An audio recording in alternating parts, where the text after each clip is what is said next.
வணக்கம் நேர்களே. இன்று நாம் முக்கியமான ஒரு அனுபவப்பட்ட அரசியல்வாதியை நாம் சந்திக்க போகின்றோம். மிக நீண்ட காலமாக சமூகத்தோடு தொடர்புடையவர், முன்னாள் ஆளுநர்.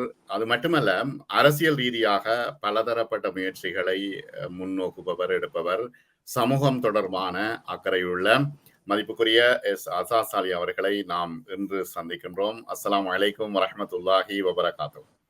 வலைக்கும் அஸ்ஸலாம் வரஹ்மத்துல்லாஹி வபரகாத்துஹு. உங்களை சந்திக்கிறதுலே மிகவும் சந்தோஷம். ஏனெனில் உங்களோட பேசிக் கொண்டிருந்தாலே சுவாரஸ்யமாக இருக்கும். அது மட்டுமல்ல, கருத்துக்களை தெரிவிக்கக்கூடிய முக்கியமான ஒருவர், உளம் திறந்து எல்லாவற்றையும் நீங்கள் தெரிவிக்கக்கூடியவர். இந்த இடத்துல ஜனாதிபதி தேர்தல் தொடர்பாக இப்பொழுது அரசியல் களம் சூடுபிடித்துக் கொண்டிருக்கிறது.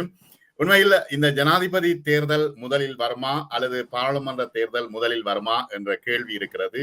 இதுக்கு என்ன பதில்? ஜனாதிபதி தேர்தல் தான் முன்னுக்கு வரதுக்கு இருக்குது. அது செப்டம்பர் 15 அக்டோபர் 15 வச்சு ஆகணும் என்றது தான் இது. அதை எந்த காரணத்தை கொண்டும் அதை போஸ்ட்போன் பண்றதுக்கு இயலான்றது தான் சட்டம். அப்போ ஜனாதிபதி தேர்தல் வரும் பொழுது இப்பொழுது மும்முனை போட்டி தான் இருக்கிறதா அல்லது வேற போட்டிகளும் இருக்கிறதா? தம்மிக பெரேரா அது இதுன்னு நிறைய வருது. இல்ல, இப்படித்தான் தம்மிக பெரேராவை போடுவாங்க. போட்டு வேலை போடுறதுக்கு ஒரு பிளான் ஒன்று இருக்குது அவங்களுக்கு. எனக்கு கேட்டா இப்ப இந்த கொஞ்சம் காலமா ராஜபக்ச குடும்பம் அவங்க களவாண்ட சல்லி ஒன்றும் வெளியாக்கல்ல.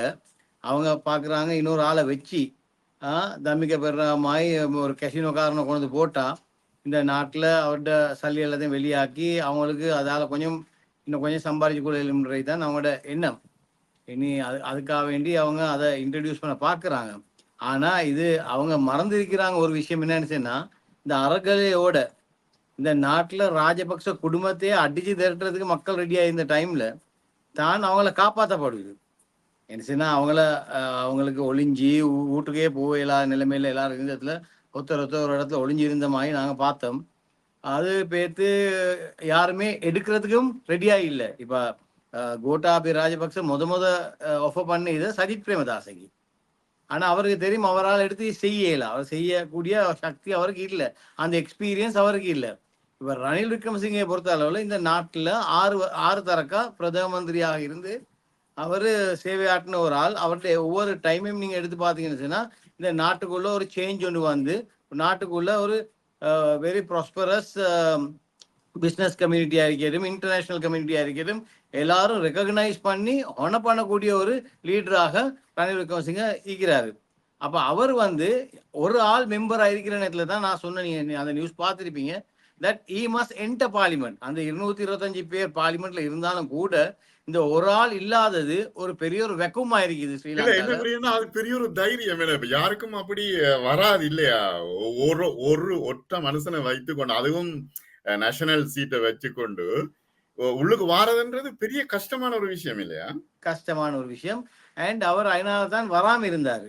அப்படி இருக்கிற டைம்ல நாங்க சொன்னோம், இந்த ஒரு லிஸ்ட்டை நீங்க 8 மாசமாக ஃபில் பண்ணாம இருக்கிறீங்க, இதுக்கு நீங்க உங்களோட பேரை போட்டுக்கொண்டு போங்க உள்ளுக்கு என்று கேட்ட. அப்ப போனா தான் you can guide parliament.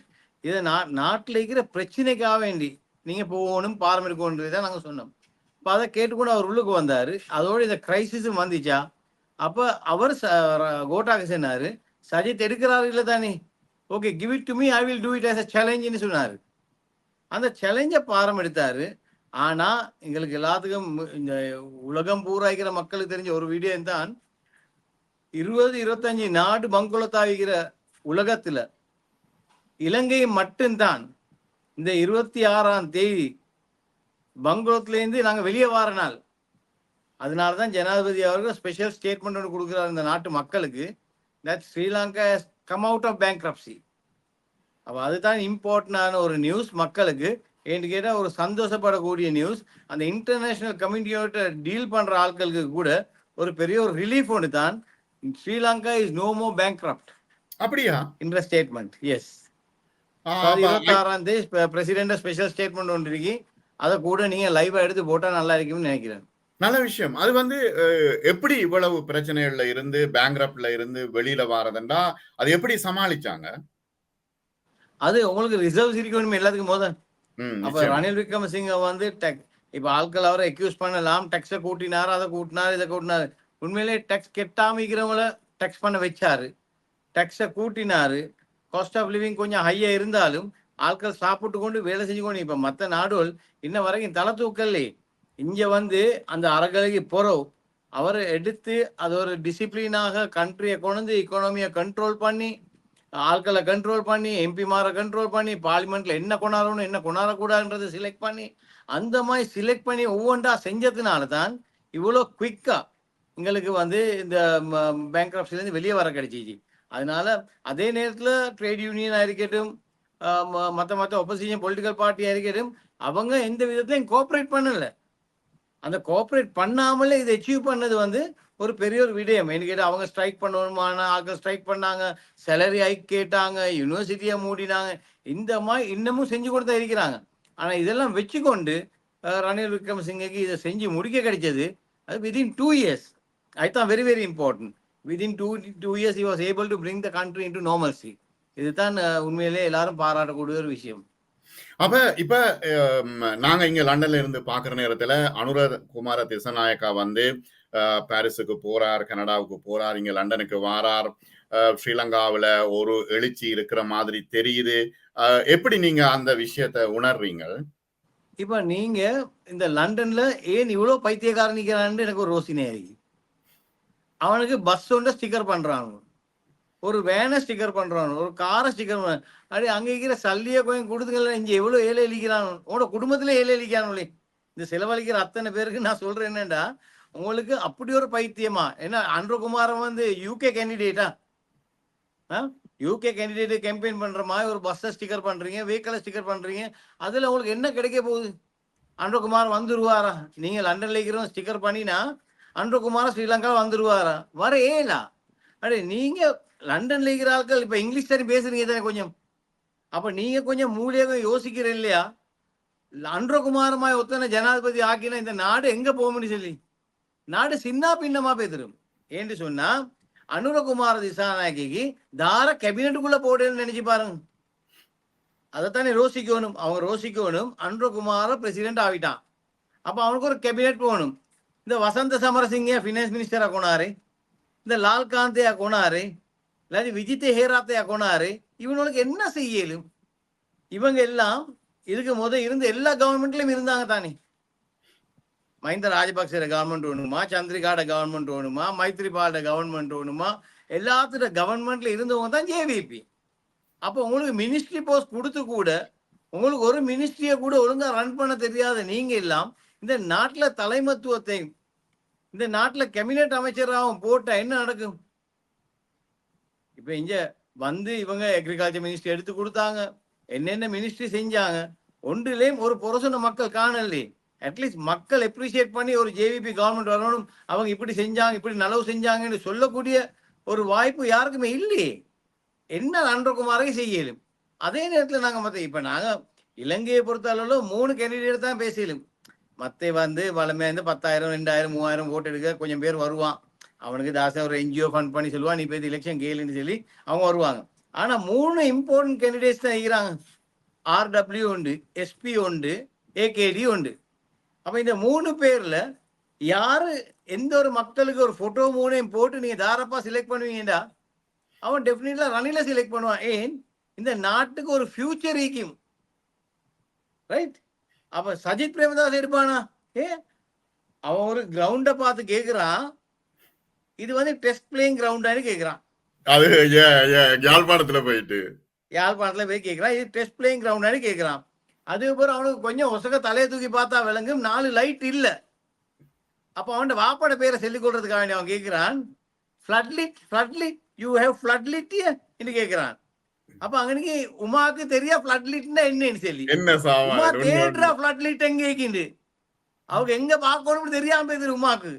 Uma தேடுறா ஃபிளட்லிட் எங்கன்னு சொல்லி அப்ப அவன் சொல்றான், like R Premadasa stadium night மேட்ச்ன்றான். அப்பதான் அவருக்கு விளங்கு, அடே இவன் ஃபிளட் லைட்டை பத்தி பேசுறாண்டு. அப்ப இந்த கிரவுண்ட்ல ஃபிளட் லைட் வந்து இருக்குதா இல்லையான்னு கூட தெரியாதவன் தான் இந்த நாட்டுல ஜனாதிபதியா வர பாக்குறான். அப்ப அங்க நீ பாத்துக்கோங்க இவருடைய நிலைமை என்னன்னு சொல்லி. It's a waste of time. மக்கள் போய் ஓட் பண்றப்ப அதனால தான் அந்த பார்ட்டிக்குள்ள இருந்து more than 50% is joining Ranil. ஒரு ஒரு 2 ஒரு வீக்ஸ்ல மாற்றம் உங்களுக்கு ஒரு மாற்றம் பெரிய ஒரு மாற்றம். இன்றைக்கு நீங்க எடுத்துக்கொண்டீங்கன்னு சொன்னா 225 பேர் இருக்கிற பார்லிமெண்ட்ல டெஃபினெட்லி மோர் தென் 100 ஆர் ஜாயினிங் ரணில் விக்ரமசிங்க. ஏன்னு சொன்னா அவங்களுக்கு விளங்குது ரணிலுக்கு அவங்களோட பர்சனல் பெனிஃபிட் இல்ல, பட் ஒன்லி ரணில் கேன் டெலிவேட்னு சொல்லி ஒன்லி ரணில் கேன் டெலிவேட்ன்றத அவங்க ரோசிக்கிறாங்க. அதை அதனால தான் அவங்க செலக்ட் பண்றாங்க ரணில. இல்லாட்டி சஜித்துக்கு கொடுத்து சஜித்துக்கு மறுவா பார்லிமெண்ட் எலெக்ஷன் ஒன்று பேத்து அவருக்கு அந்த ரிக்வயர்ட் நம்பரும் கிடைக்காது. அப்ப it's going to be waste of vote. அந்த ஓட்டை வேஸ்ட் பண்ணாம எல்லாரும் நினைக்கணும் உண்டு என்னன்னு சொன்னா இந்த 2 இயர்ஸ்க்குள்ள நாங்க பீஸ்ஃபுல்லா வாழ்றோம். இப்ப நீங்க எல்லாம் ஸ்ரீலங்கோட சிச்சுவேஷனை தொடர்ந்து பார்த்து வந்த ஆட்கள் அங்க இருந்து கொண்டு. அப்ப நீங்க நல்லா பாருங்க, இன்றைக்கு இந்த 2 இயர்ஸுக்குள்ள கிரைசிஸோட கிரைசிஸா இந்த ராஜபக்ச குடும்பத்தை காப்பாற்ற வேண்டிய நிலைமை எல்லாத்துக்கும் உண்டாயிடுச்சு. ஏன் அது உண்டாவிச்சு? தாராள உண்டாவிச்சு சஜித் பிரேமதாசையால. அன்று ரணில் விக்ரமசிங்க ஜனாதிபதி ஆவினசீருக்கு அவர் பாராளுமன்றத்துக்கு பேத்து ஒரு ஸ்டேட்மெண்ட் ஒன்று கொடுக்குறாரு. அது என்ன statement? Let us all get together, put parliament as one party, let us develop Sri Lanka's economy, let us put things right. எல்லாம் ஒழுங்காக நின்று ஒற்றுமையாக இருந்து எல்லாரும் ஒரு பாராளுமன்றத்தில் ஒரு கட்சி மெம்பர்ஸாக நாங்கள் எல்லாரும் சேர்ந்து இந்த நாட்டோட எக்கானமியை பில்ட் பண்ணிட்டு எலெக்ஷன் டைம்ல நாங்கள் எலெக்ஷன் செய்வோம்ன்றாரு. அப்ப அந்த நேரம் சஜித் பிரேமதாஸ் செஞ்சிருக்கணும். Yes sir, you are our leader, we are very happy that you are the president, we are ready to assist you and help you to upbring the country ன்னு சொல்லி ஒரு ஸ்டேட்மெண்ட் கொடுத்திருந்தாருண்டா இன்றைக்கு சஜித் பிரேமதாச வெத்தி. ஆனா சஜித் என்ன செஞ்சாரு? ரணில் செஞ்ச ஒவ்வொரு விஷயத்தையும் கிரிட்டிசைஸ் பண்ணி வேர்ல்ட் பேங்குக்கு என்னென்ன ப்ராப்ளம்ஸ் போடணுமோ போட்டு IMF-க்கு என்னென்ன செல்லலுமோ சொல்லி அந்த ஒபிஷியல்ஸ் வார நேரம் எல்லாம் மீட் பண்ணி என்ன சொன்னாருன்னு சொன்னா, நாங்க உங்களோட ரீநெகோசியேட் பண்ணுவோம், நாங்க அடுத்த கவர்மெண்ட் ஃபார்ம் பண்ணினா IMF-ஓட கண்டிஷன்ஸ் நாங்க போடுவோம்ன்றாரு. IMF-க்கு நீங்க கண்டிஷன் போடலுமா? IMF தான் உங்களுக்கு கண்டிஷன் போடும். உலகத்துல அப்படி இல்ல, IMF தான் இல்ல. அப்ப நீங்க சின்ன புள்ள மொண்டசோரி புள்ளி ஒன்று மாதிரி நீங்க பேச துவங்கினத்துல அந்த IMF-க்கு உங்களை மேல கான்ஃபிடன்ஸ் ஒன்று இல்ல, வேர்ல்ட் பேங்குக்கு உங்களைய பத்தி கான்ஃபிடன்ஸ் இல்ல, இன்டர்நேஷனல் கம்யூனிட்டி கூட உங்களைய பத்தி ஒரு நம்பிக்கை இல்லாத ஒரு நிலைமை நாங்க பாக்குறோம். இப்ப நாங்க அதனால இந்த மக்கள் சஜித் வந்து கோட்டாபாயா கேட்ட நேரம் எடுத்திருந்தா பொறுப்பெடுத்திருந்தா சரியா செய்திருப்பார் என்று சொல்ல வாரீங்களா? இல்ல, சஜித் செய்யலாம் சொல்லிதான் எடுக்கல. சஜித்துக்கு அந்த எக்ஸ்பீரியன்ஸ் இல்ல. சஜித் என்ன இந்த பௌத்த கட்டையூத்து எஃப்ஏஆர் புத்திஸ்ட் எஃப்ஏஆர்ஸ் மினிஸ்டரா இருந்தவர், ஹவுசிங் மினிஸ்டரா இருந்தாரு. அதுக்குள்ள இருக்கிற கிரைசிஸும் அதுக்குள்ள இருக்கிற பிரச்சனை இன்றைக்கு பார்லிமெண்ட்ல ஃபைல் கணக்கில் கொண்டு வந்து பேசுறாங்க. அவர் எப்படி ஆட்கள் போட்டு கொண்டாரு, அப்படி அம்பாந்தோட்டில் ஆட்கள் கொண்டு வந்தாரு, எப்படி தாக்கினாரு. அந்த கொடுத்த ஒரு மினிஸ்ட்ரியை கூட ஒழுங்கா பண்ணிக்கொள்ள இயலாம கல்ச்சரல் அஃபேர்ஸ்ல இருந்து எடுத்த சல்லிக்கு கூட அக்கௌண்ட்ஸ் காட்டிக்கொள்ள இல்லாம இருக்கிறேன்னு சொல்லி பாராளுமன்றத்தில் கூட பேசுறதை நாங்க பாக்குறோம். கல்ச்சரல் அஃபேர்ஸ் சல்லின்றது அதை எதுக்கு யூஸ் பண்ணலுமே கிரைட்டீரியா இருக்கு. அந்த ஃபண்ட்ஸை கூட மிஸ்யூஸ் பண்ணவர் தான் சஜித் பிரேமதாஸ் சொல்லி பாராளுமன்றத்தில் பேசப்படுவது. அப்ப நாங்க என்ன சொல்றோம்டா, does Sajith have the ability or the brains to run a country? சரி, ரணில் விக்ரமசிங்க காலத்தில் இப்பொழுது இனவாதம் குறைந்திருக்கிறதா? ஏன்னா முஸ்லிம்கள் மிகப்பெரிய நெருக்கடி சந்தித்தார்கள், தமிழ் மக்கள் மிகப்பெரிய நெருக்கடியை சந்தித்தார்கள். அறகலியவுக்கு பிறகுதான் இந்த இனவாதம் குறைந்திருப்பதாக நாங்கள் யோசிக்கிறோம். அது சரியா? இல்ல, அறகலையால அந்த யாரும் டார்கெட் பண்ணின ஒன்று நடக்கல. அறகலையில் என்ன எதிர்பார்த்தாங்களோ நடக்கல. நாட்டில் ஜனாதிபதி மட்டும் அந்த கவர்மெண்ட் ரிசைன் பண்ணிட்டு ஓடினாங்க. அது போற ரணில் விக்ரமசிங்க எடுத்து அந்த நாட்டை 2 வருடத்துக்கு பிறகு மீட்டி எழுப்பியிருக்கிறாரு. அதை மட்டும்தான் ஒரு சேஞ்சுக்கு இருக்கு, வேறொன்றும் நடக்கல. பட் அந்த கம்யூனல் மைண்டட் ராஜபக்ச ஃபேமிலி இல்லாம போனதுல அந்த கம்யூனல் ப்ராப்ளம் ஒரு அளவுக்கு ஃபுல்லாவே குறைஞ்சிட்டு அது தாக்குறதுக்கோ ஞானசார ஆமுதர் உள்ளுக்கிக்கிறது. இன்னைக்கு அது நாங்க போட்ட கம்ப்ளைண்ட்ல அவர் ஜெயில் சென்டென்ஸ் பண்ணி அவர் உள்ளுக்கிக்கிறாரு. அதனால அந்த சிங்கிள் எக்ஸ்ட்ரீமிஸ்ட் ஃபோர்ஸஸ் சத்தமும் எல்லாம் குறைஞ்சிருக்குது. அதனால இப்போ அந்த அப்படி கம்யூனலா வர ஃபோர்ஸ் ஒன்றுக்கும் வரத்துக்கோ தலை தூக்குறதுக்கோ ஒரு பிளப்பாளி வைக்கிறதுக்கோ அதுக்கெல்லாம் இடம் இல்லை. இப்போ அதெல்லாம் இன்றைக்கு இல்லாம என்ஃபோர்ஸ்மெண்ட் அத்தாரிட்டிஸ் வந்து வெரி ஸ்ட்ரிக்டாக இருக்கிறாங்க எல்லா விஷயத்துலையும். அதனால கண்ட்ரிக்குள்ள ஒரு நார்மல்சி இருக்குது. ஆனால் இன்னும் ஒரு விஷயம் ஒன்று இருக்குது என்னன்னா, ரணில் விக்ரமசிங்க எல்லாவற்றையும் போராட்டங்களை ஒடுக்குவதற்கு வன்முறையை பிரயோகிக்கின்றார் என்ற ஒரு குற்றச்சாட்டு இருக்குத்தானே. அப்ப அது சரியா? இல்ல அப்படி ஒரு இன்சிடென்ட் இன்றைக்கு ஸ்ரீலங்கா இன்னும் நடக்கவே இல்லை. இப்ப ப்ரொடெஸ்ட் பண்றதுக்கு ஸ்ரீலங்காக்குள்ள ரணில் விக்ரமசிங்கே ஸ்டார்ட்ல சொன்னார் தானே, அரகலை இருக்கிற போல சொன்னாரு. அரகலை பண்றதுக்கு எல்லாத்துக்கும் ரைட் ஒன்று இருக்குது. அதே மாதிரி ஸ்கூல் ஸ்டூடெண்ட்ஸா யூனிவர்சிட்டி ஸ்டூடெண்ட்ஸா இன்றைக்கு ப்ரொடெஸ்ட் பண்றவங்க பண்ணி கொண்டு தான் இருக்கிறாங்க. அது என்னன்னா, அது வந்து எந்த ஒரு விஷயம் நடக்குதுனாலும் ஒரு பெர்மிஷன் ஒன்று எடுக்கணுமே. நாங்க இந்த ரோட்ல வாரோம், நாங்க இந்த ரோட்ல தான் ப்ரொடெஸ்ட் பண்ண போறோம்டா, அப்ப அதுக்கு கவர்மெண்டால அரேஞ்ச்மெண்ட் பண்ணி போலீஸால அந்த அரேஞ்ச்மெண்ட்ஸை பண்ணி கொடுக்கணும். அப்ப நீங்க இந்த சிறுக்கு தேவைக்கில்லாத இடத்துல வந்து ஆட்களை பிளாக் பண்ணி டிராஃபிக்கை பிளாக் பண்ணி அந்த நாட்டுக்குள்ள ஒரு கியோஸான சுச்சுவேஷன் உண்டு பண்ணினீங்கன்னா நிச்சயமாக அது யாருக்கும் இடம் கொடுக்க போறது இல்லை. அதுதான் இஷ்யூ. அதுக்கு நீங்க you must obtain your approvals before. அதை செஞ்சு கொள்ளணும். எல்லாரும் எந்த ப்ரொடெஸ்ட் பண்ணாலும் இந்த இடத்துல நாங்கள் ப்ரொடெஸ்ட் பண்ண போறோம், இத்தனை அவர் நாங்கள் ப்ரொடெஸ்ட் பண்ண போறோம் கேட்டு பெர்மிஷன் எடுத்துக்கொண்டு இதுல ரோட்டை பிளாக் பண்ணிக்கொண்டு ஆட்கள் பிளாக் பண்ணிக்கொண்டு பிள்ளைகளுக்கு ஸ்கூல்ல இருந்து வீட்டுக்கு போயிடலாம் நிலைமை அதெல்லாம் இனிமேல் செய்யலாம். அதுதான் அது. ஆனால் இவ்வளவு காலமும் மக்களை பொறுத்தவரை இலங்கையிலிருந்து ஸ்டூடெண்ட்ஸோ அல்லது இளைஞர்களோ அல்லது படித்தவர்களோ வெளியேறி கொண்டே இருக்கிறார்கள். அப்ப இலங்கையில வாழ முடியாத ஒரு சூழ்நிலை இருப்பதாக இப்ப இங்க இருந்து பாக்குற நேரம் தெரியுது. அது சரியா? இல்ல அப்படி ஒரு சிச்சுவேஷன் வந்து எல்லாரும் போறேன்னு சொல்றதுக்கு அதை நான் எக்ரி பண்ண மாட்டேன். Everybody wants to leave for better ப்ராஸ்பெக்ட்ஸ்ன்றதுல ஆட்கள் இப்போ இன்றைக்கி நீங்கள் பார்த்தீங்கன்னா கனடா ஓப்பன் அவுட் பண்ணிக்கலாம் ஸ்ரீலங்காவுக்கு இந்த இயரை. இப்போ நாங்கள் பார்க்குறோம் கனடாவில் 186,000 பேர் ரோட்டில் டென்ட் கட்டி வைக்கிறாங்களாம். அப்போ யாரும் அவங்களுக்கு போக சொல்லலே, அவங்களோட ஓனாக போனாங்க. அவங்களோட ஃபேமிலியோட ஃபியூச்சரை நல்லா ஆக்கி கொள்ளையிலும் கனடாவுக்கு போனால் மைக்ரேட் பண்ணால் நல்ல உண்டு. எல்லாரும் பேத்துட்டு வந்தால் தானே தெரியும் அதில் இருக்கிற கஷ்டம். இப்போ இங்கேருந்து சொல்ல போகல, கனடாவுக்கு போங்க எத்தனை மில்லியன் செலவழிக்கிறாங்க, சில ஆளுக்கு மில்லியன் கணக்கில் சல்லியை கொடுத்துட்டு பேத்துக்குள்ள இல்லாமல் வைக்கிறாங்க, விசா ரிஜெக்ட் பண்ணப்பட்டிருக்கு. இப்படியான கேஸும் இருக்குது. ஆனால் இது ஒரு கதைக்கு சொல்கிறேன். என்னென்னா நாட்டில் எஜுகேட்டட் ஆக வெளியே போகிறாங்க.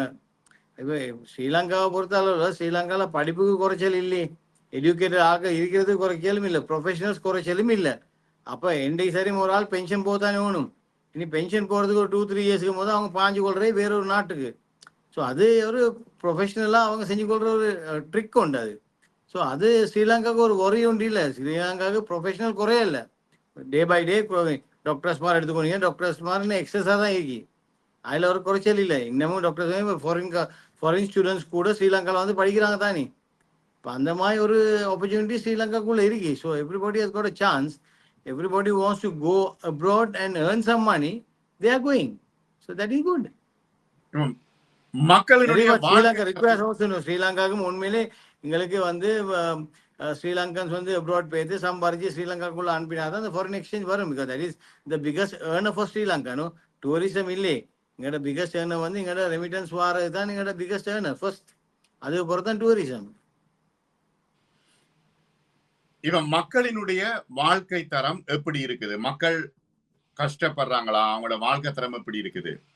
உண்மையில இந்த சிச்சுவேஷனுக்கு போறோம், இந்த 2 இயர்ஸுக்கு போறோம், ஆட்களுக்கு கொஞ்சம் கஷ்டம் இருக்கு. அது இல்லாம போகல இருக்குது. எல்லாரும் 3 ஊத்து தின்றாங்க இல்ல, சில ஆட்கள் 2 a day மாதிரி தின்றாங்க. பட் அதுக்காக வேண்டி யாரும் பட்டினிக்கிறேன்னு சொல்லலாம் ஸ்ரீலங்கால. Everybody is working, doing something, earning and everybody is been looked after by somebody. அதனால ஸ்ரீலங்கால அந்த economy is not that bad, right? Sri Lanka people are doing well and the rich is very rich, the poor is poor. அதுதான் அதில் வேற ஒன்றும் இல்லை. So அதுக்கு தான் கவர்மெண்ட்டால் மந்த்லி ரைஸ் கொடுக்குறாங்க. இப்போ ரணில் விக்ரமசிங்க நியூ கேம்பெயின் வந்து ஆட்களுக்கு ஃபீட் பண்ணணும்னு சொல்லி இப்போ 2 மில்லியன் ஃபேமிலிஸுக்கு இப்போ ரைஸ் கொடுத்து முடிச்சிருக்கிறாங்க. அதை மாதிரி 10 kilos ஆஃப் ரைஸ் 15 டேஸுக்கு, மறுபடியும் 15 டேஸுக்கு இன்னொரு 10 kilo, 20 kilos of rice being given. So அந்த மாதிரி அந்த தேவையான ஆட்களுக்கு அந்த மாதிரியும் கவர்மெண்ட் ஹெல்ப் பண்ணி கொண்டு வராங்க. இப்ப இந்த தேர்தல்ல முக்கியமா இன்னொரு விஷயம், நாமல் ராஜபக்ஷவை கொண்டு வரக்கூடிய சாத்தியக்கூறு இருக்கா? நாமல் ராஜபக்ஷ இன்னும் சின்ன பொடியன்னு மஹிந்த ராஜபக்ஷ சொல்றாரு. அவருக்கு இன்னும் அதுக்கு யார்கிட்ட பேய வைக்கிறாண்டு. யார ஏற்கிறான்னு சொல்றாரு. ஆனா பொண்டாட்டி சொல்றா என்ன மகன் ஜனாதிபதி ஆகணும்னு சொல்லி. மஹிந்த ராஜபக்ச அதுக்கான பொண்டாட்டிக்கு தான் சாத்தியக்கூறு சரியான இல்ல. அவசரமா ஆகி எங்க பவர் இல்லாம அவ ஈந்து பழக்கமே இல்லை அவருக்கு. ஸோ அதனால அவ எந்த நாளும் ஃபுல் ட்ரை தான் வாப்பாக்கு போற மௌனம் கொண்டு வாப்பா சாகும் போது மௌனம் பிரசிடென்ட் ஆகணும்ன்ற ஒரு ஆசை அவருக்கு இருக்கு. இப்ப ரணில் விக்ரமசிங்க வந்து மஹிந்த ராஜபக்ஷ ஃபேமிலியை காப்பாற்றுகிறார் என்ற ஒரு குற்றச்சாட்டு இருக்கு இல்லையா? காப்பாத்துறாருன்னு இல்ல. இப்ப மஹிந்த ராஜபக்சேக்கு வந்து என்னன்னு சொன்னா, இப்ப ஆட்கள் விளங்கி கொள்ளணும் என்னன்னு சொன்னா, அவங்கள்ட்ட கவர்மெண்ட் தான் டொப்பல் பண்ணப்பட்டுச்சு. அவங்க தான் ரணில் விக்ரமசிங்கே கூப்பிட்டு பாரம் கொடுக்குறாங்க. சஜித் எடுக்காதனால ரணில் விக்ரமசிங்கே கொடுக்குறாங்க. அப்ப ரணிலுக்கு ஒரு டியூட்டி இருக்குது, அவங்கள காப்பாத்து. ரைட், அவங்கள காப்பாத்தேன்னா இந்த நாட்டுக்குள்ள எந்த பிரச்சனையும் வராம காப்பாத்து, வேற ஒன்றும் இல்லை. இப்ப அவங்களுக்கு இருக்கிற கோர்ட் கேசஸ் எல்லாம் இருக்குது. ராஜபக்ச ஃபேமிலியா இந்த நாட்டுல இந்த கண்ட்ரியை நாசமாக்கின ராஜபக்ச குடும்பம் சுப்ரீம் கோர்ட்டால் ரூல் பண்ணிக்காங்க. ஆனா அதுக்கு எந்த விதமான நடவடிக்கை இல்லை. அந்த ஆர்டர் மட்டும் தான் இருக்கு. பட் நான் சொல்றேன்னா அந்த ஆர்டர் போதா. தே மஸ்ட் வேற ஊர்வல்ல மாதிரி they must confine and make a very proper statement saying that இவங்களால லூஸ் பண்ணின அமௌண்ட் எவ்வளோ, இவங்களோட சல்லி எல்லாம் வெளியே எங்க இருக்குது, அது எல்லாத்தையும் சீஸ் பண்ணணும். அவங்களோட எல்லா ப்ராப்பர்ட்டிஸையும் சீஸ் பண்ணணும், பண்ணி ஆக்ஷன் எடுக்கணும். அப்பதான் நாட்டுல எந்த ஒரு ஜனாதிபதி வந்தாலும் திரும்ப இவனூலமாய் களவாண்ட மாட்டான்ற ஒரு பாடம் படிப்பிக்கணும் எல்லாத்துக்கும்.